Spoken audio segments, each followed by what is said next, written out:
It appears that Noble Team's discovery last night was not an anomaly. Large Covenant deployments have occurred undetected, and we are now under attack across the Vieri territory, including orbital defenses. As per the winter contingency, we are countering on every front. Noble's reconnaissance has also identified sophisticated Covenant army hiding canopies, and has pinpointed what's believed to be a landing zone for additional Covenant forces, the origin of which is yet to be determined.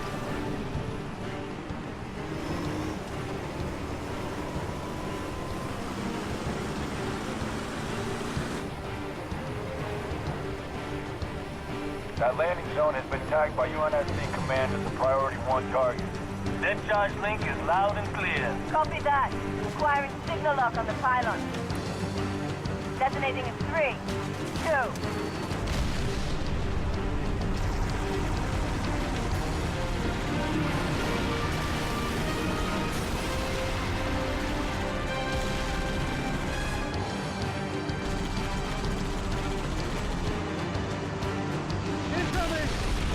Might want to hold on to something.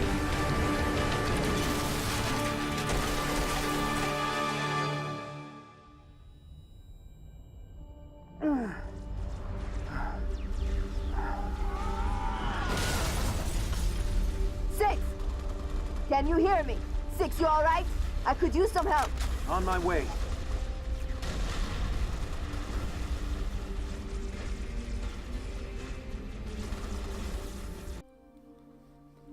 Hey, what's up everyone? Nick here. Welcome back to the Halo Reach Legendary Walkthrough. This is Chapter or Mission 5, Tip of the Spear, and this one can be pretty tough, but it's also pretty short, and it can be somewhat simple if you take the right approach.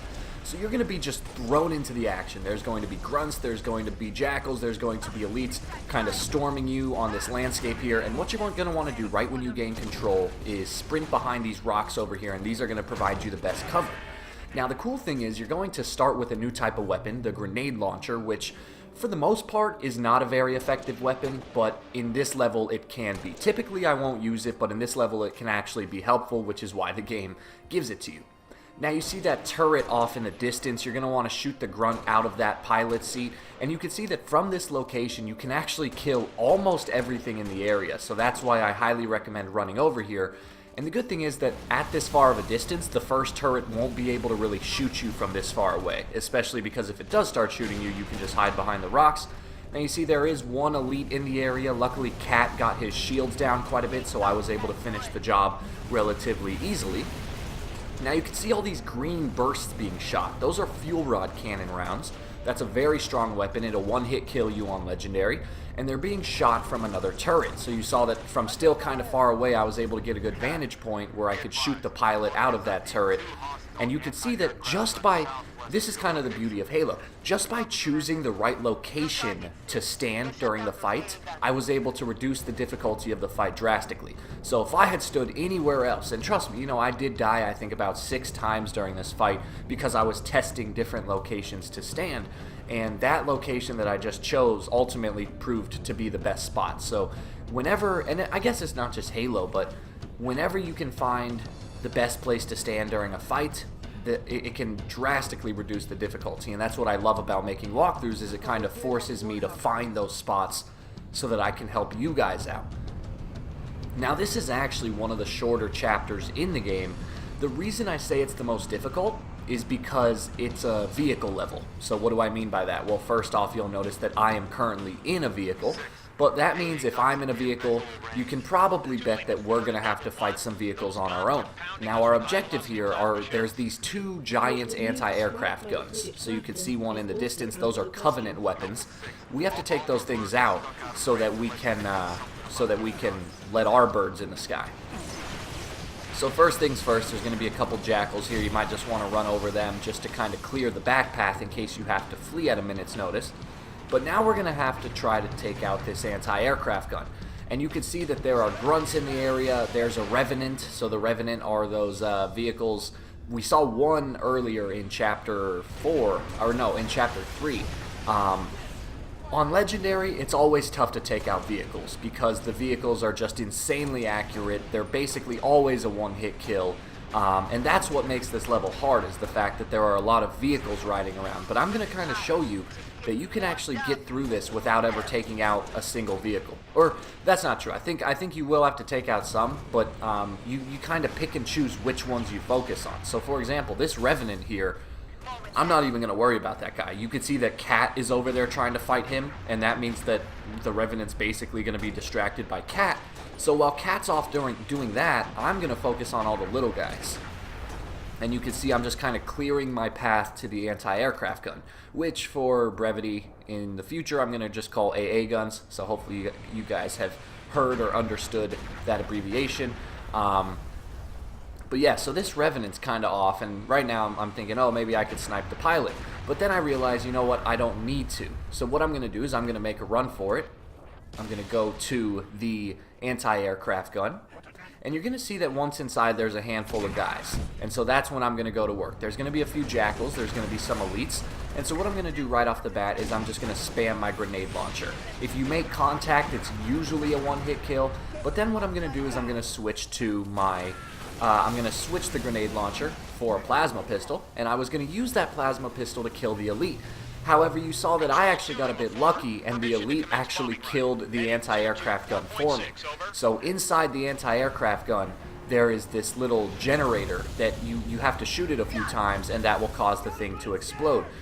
From the mixture of my grenades and then the elite shooting at me, the thing actually got hit by itself. But typically you'll have to do that, which is why I recommended switching to the plasma pistol, using that to focus on taking out the elite, and then focusing on the AA gun. But all in all, the first gun shouldn't be too difficult. The main thing here comes from, I think typically when people play Halo games, their first instinct is, oh, I have to kill everybody. So in fact, if you look over this ridge here, there are quite a few enemies left, and there's also still that Revenant vehicle.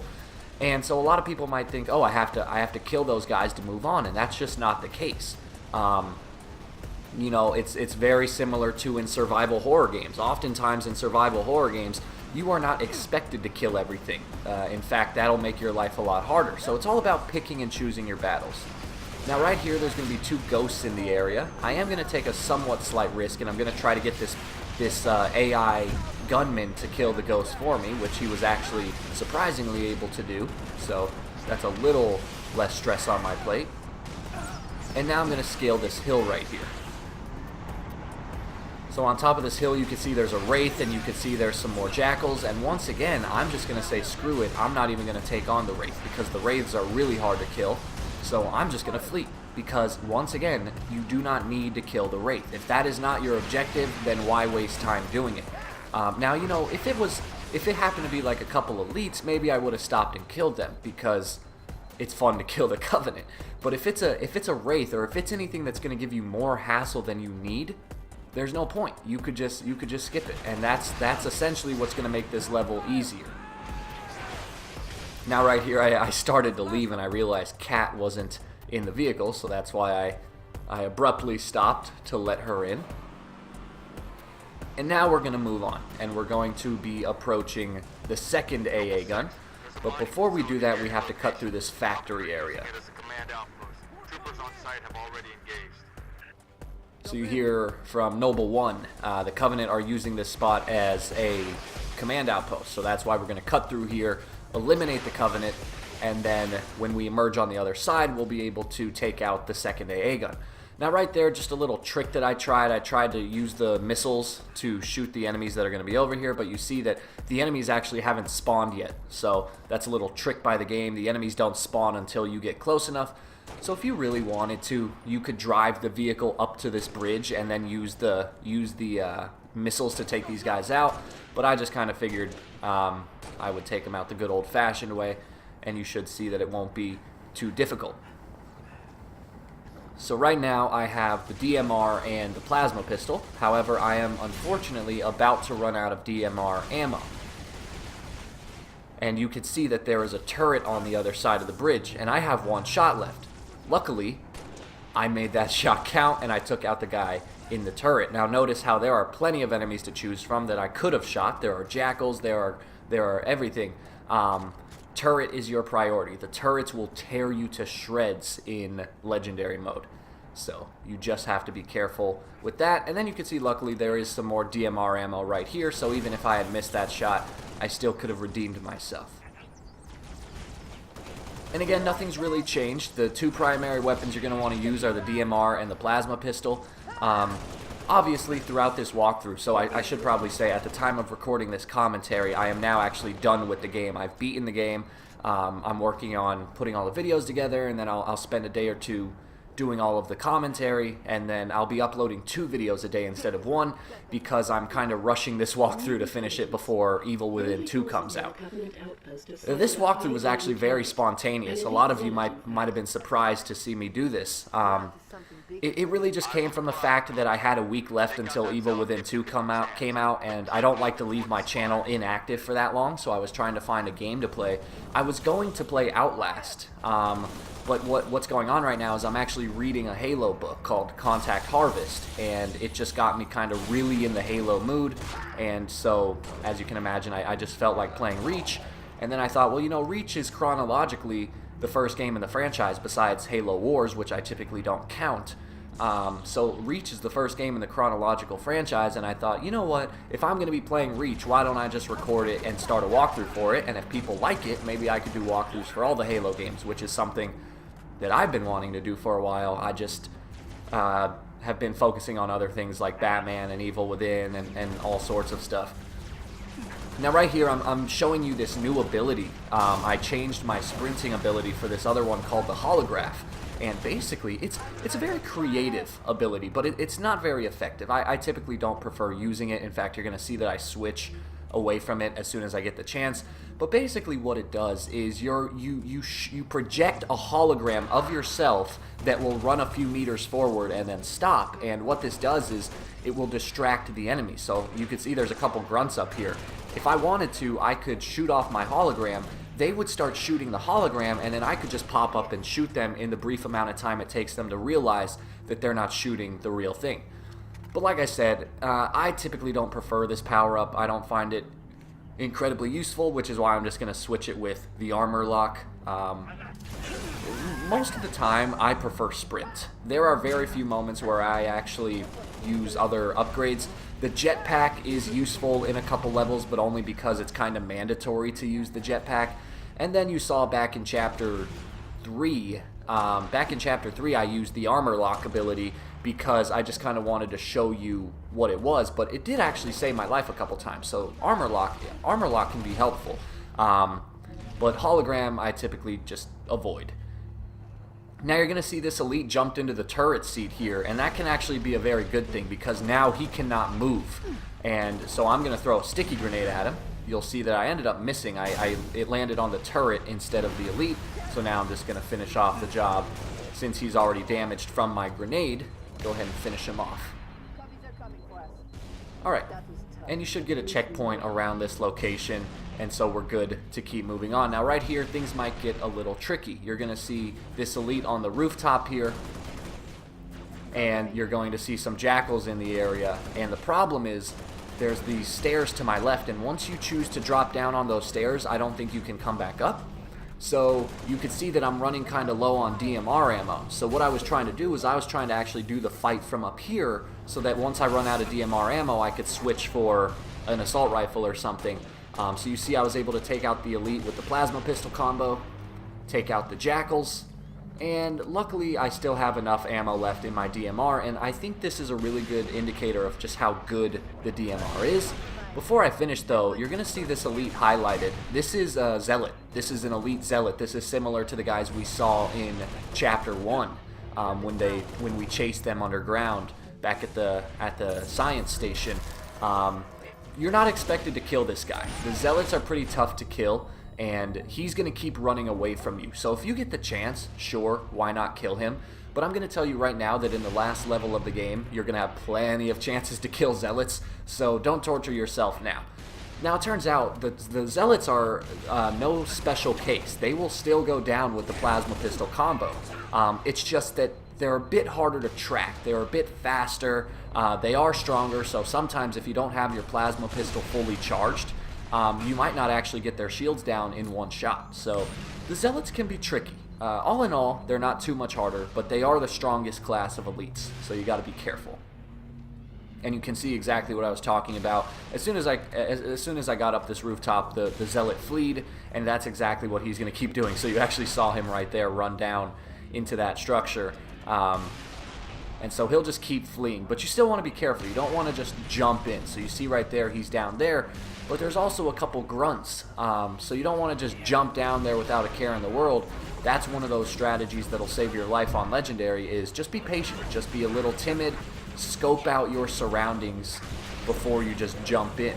And on that note, I was thinking about it while I was playing, and that's another reason I really love Halo Reach, because when you play the regular Halo games and you just play as Master Chief, a lot of the times you're by yourself and you're basically a one-man army. And while that is fun at times, sometimes it feels a tad bit unrealistic. It's like, how is Master Chief doing all of this by himself? Like, I get that he's the best Spartan ever made, but come on. So sometimes I just get that feeling when I'm playing the regular Halo games. But with Halo Reach, because you are a part of a team, you're a part of Noble Team, and your objective here is not to destroy the Covenant and save the universe or save the galaxy. Your Covenant is, hey, one of our best planets is being attacked. Try to save the planet. Try to save the people. It's a very, I guess, noble thing, noble mission. Not meant to be a pun for Noble Team. But the point is, you're working as a unit of a team, and what that ultimately does is it gives the game this military feel. It actually makes you feel like you are on a team and you're doing something worth doing, something almost realistic in that sense. And I don't know, I find the game really enjoyable because of that. You get to work with all different members of Noble Team. So, you know, in the last level I was working with Noble 3, in the one before that I was working with Noble 2. You're gonna see a little later in this level I end up doing a little bit with Noble 4. It's really a fantastic experience of a game. And the fact, you know, if you play this as a Halo fan, it's going to be even better. Now right here, the gun I'm using, you've seen this gun being used against me a couple times. This is the plasma grenade launcher, and I'm going to just try to kill as many guys with it as I can. You can see that it's actually kind of hard to kill the elites with this weapon because they just will dodge it.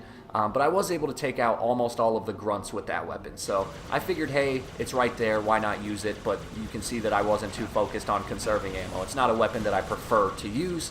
And then I'm just going to use the Ghost to kill this elite. And you can see on Legendary just how much damage the elites can do, even if you are in a vehicle just hounding them with plasma shots. They can be a big threat. Now right there, I swapped the grenade launcher for a needler. I hate the needler. It is my least favorite weapon in Halo. I despise everything about it. At least the regular needler. I like the pinpoint needler. But I do not like the general needler, so I'm not even going to use it. I'm just going to swap it first chance I get. But anyway, now we have our second objective, and that is to destroy the second AA gun. So once you drop down here, there's going to be a couple jackals in the area to destroy. And you're going to see we find ourselves in a similar situation. There is a wraith in the area. There's actually going to be a wraith on the other side of this hill as well. But like I said, it's all about picking and choosing our battles. So right there you see I got a checkpoint, so that's why you saw the cut in the video. What I'm going to do is I am going to speed my Ghost around this side. I'm going to immediately get off the Ghost. A couple enemies are going to emerge. I'm just going to run inside here because those enemies are going to run out. And now you can see that I am in the AA gun. And the problem is there are two hunters in here. Now the benefit of just running in here is that those insect creatures, they will just fly out. They're not going to stay in here. And if they do, then you shoot them.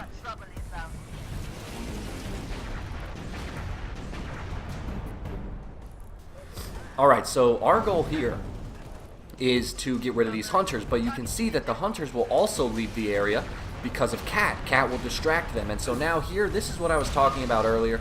This is the generator of the AA gun. Throw a couple grenades in there. I threw 3, it only actually took 2.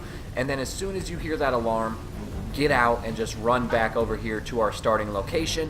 The AA gun is going to be blown up, and now we are pretty much good to move on. And you can see how this is a little trick. A lot of times in games, when you complete the objective, sometimes the enemies will actually automatically disappear, and you can see that that kind of happened here. That Wraith is gone.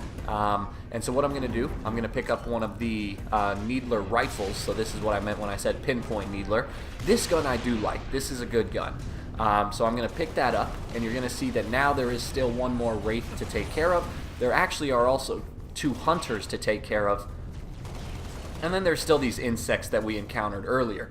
But you can see how instead of going through that entire fight and killing everything before I killed the AA gun, I just ran in, killed the AA gun, and got things done with as quick as possible. Very effective strategy. It's a little tricky. It might take you a couple tries to actually get inside the AA gun, but like I showed you, you should get a checkpoint right before that anyway. So if you die, it's not going to set you back very far. Now, there are a few jackals and grunts that got dropped off over here by the Wraith. So you'll notice first off that I finished off the Wraith, and now I killed the jackals. Now I'm going to run up here, and you can find this grenade launcher behind this tree here, and I'm going to use this to take out the 2 Hunters. Now this part can be a little challenging. So you're going to hide behind these rocks, and you're just going to pop out, shoot a grenade, pop back in. Pop out, shoot a grenade, pop back in. Do it very quickly. If you happen to miss a grenade, it's not the end of the world. Do not delay. Trust me, those shots from the Hunters move a lot faster than you think. So just a single second delay can get you killed here. So you really just want to pop out, shoot a grenade. Pop out, shoot a grenade. It should take quite a few to take out one Hunter, but the beauty of the Hunters is they travel in pairs. So as soon as you kill one, the second one becomes significantly easier to take down, because then you don't have to worry about the second one shooting you in the back or something. So you see right here, I think that's the one that took him out. Oh, nope, one more. Okay, that one took him out. Now there is only one more. So what I'm going to do first, I'm going to use the rest of my grenades. You'll notice also I got a checkpoint after killing one of them. So now I'm out of grenades, and now comes the time to kind of improvise. You might want to swap weapons with something else. I'll just pick up an assault rifle since it's the nearest thing. And now I'm going to make use of my grenades. And there we go. The grenades took him out. And you'll see, you can actually notice that the fact that the Hunters like to stick together can hurt them in the end, because they were standing so close together that when I shot one of them with a grenade, the explosion damaged both of them because they were just in close proximity. So sometimes their greatest strength can also be their greatest weakness, and it's all about exploiting those things when fighting them. So if they were both standing together and I was using a weapon like the shotgun, well, that's not going to hurt both of them. But because the grenade launcher is a grenade launcher, it was able to. Now right here, this is kind of an interesting section. This is the spire. So there's this giant spire that is generating a shield around it, and we need to take that spire out. So we need to go inside the shield. Before we do that, we have to actually get to the shield, and we're going to be piloting a grenade launcher inside of a chopper. And so you're just going to spam this thing. It has unlimited ammo. It won't overheat. So I'm telling you, just spam this thing. You'll see down here there are a ton of enemies, there are a ton of turrets, and trust me, they can kill you. If the chopper gets too close, they can kill you, especially the turrets. So that's why you see I'm shooting them from very far away. I might miss a lot, but that's okay. I have infinite ammo, so seriously, just spam the hell out of this thing. You'll see that there's a Wraith shooting at me. I'm going to take that out. Boom. Couple ground enemies. The ground enemies might not seem like they can do much, but they can, so you still want to be careful. And that's it. That's actually it. That's all you're going to have to worry about. You're going to cross over this bridge here, and I think there's going to be, I can't remember, I think there's a couple more enemies. I thought there was a couple more, but it looks like there's not. So now you're going to approach the spire, and you're going to see that when we go through the shield, it's going to generate this electromagnetic pulse, EMP, which is going to power down our bird. So here's a brief cutscene. Just lost all power. We're going down. Lock your armor, Spartan! Brace for a hard landing.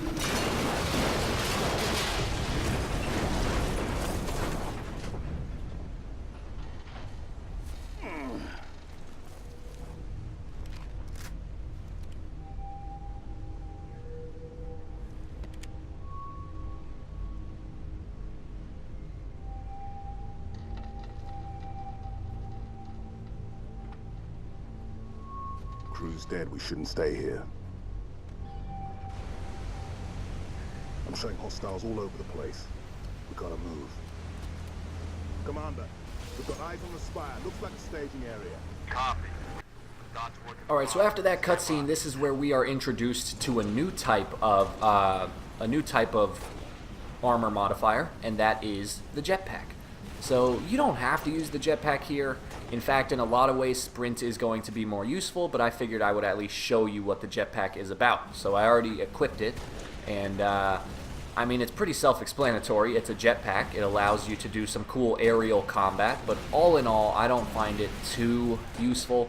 I think the one reason it's useful here is because this landscape has a lot of like tall, jagged rocks, so you can kind of like jump up, see an enemy on the other side of the rocks, maybe shoot them from the air, and then land back down.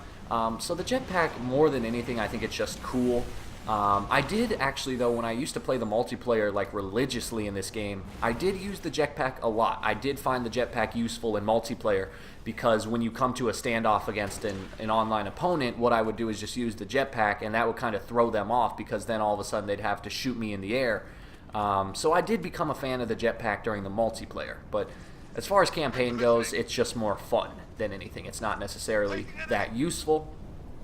Now you're going to stick to the right side of the map here, and you're going to want to just take all of these guys out. Now I think you can actually bypass these guys. To my right, there is a rock structure that you can actually, with the jetpack, you can jump on top of, and I think you can actually skip a lot of this, but I just figured I would do some combat just for the heck of it, because I already made the anti-aircraft gun sections really easy. I don't want to make the thing too easy, so let's do some good old-fashioned combat while we're at it, since this is the end of the level.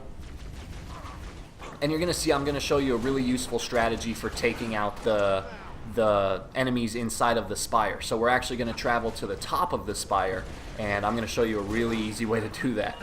So one important thing to note, you're going to want to have a plasma pistol. Make sure it's one that has a fair amount of charge in it, but you are going to want a plasma pistol. That's going to make your life a lot easier once we get to the spire. And you're going to see what I end up doing is you're going to get the objective to travel to the top of the spire, and there's going to be a lot of enemies around the spire shooting at you. And again, the newcomer Halo player might think, oh, I have to kill all of these guys before I can actually get inside of the spire. But coming from a veteran, I'm going to tell you that that is not the case.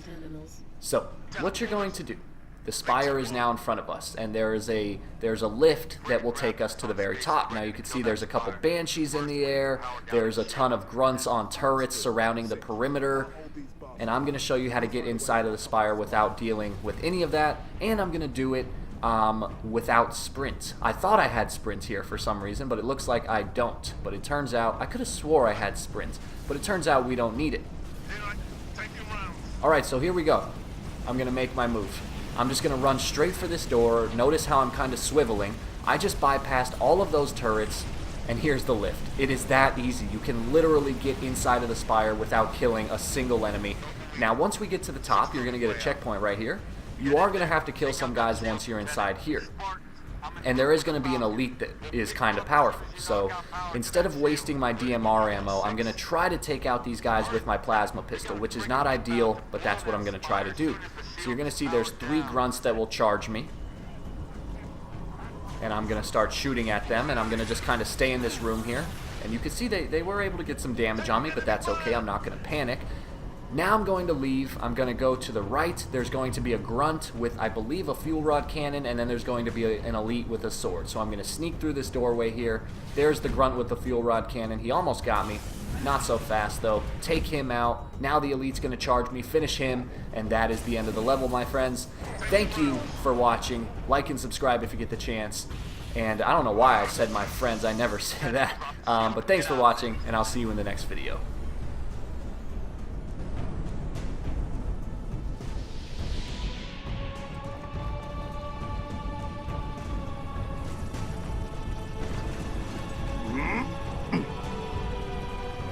Get us out of here.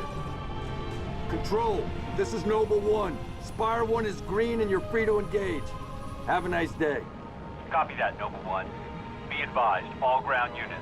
Frigate 318 Heavy is inbound, and MAC rounds have been authorized. Mac rounds? In atmosphere. One way to get their attention. Hang on to your teeth, people.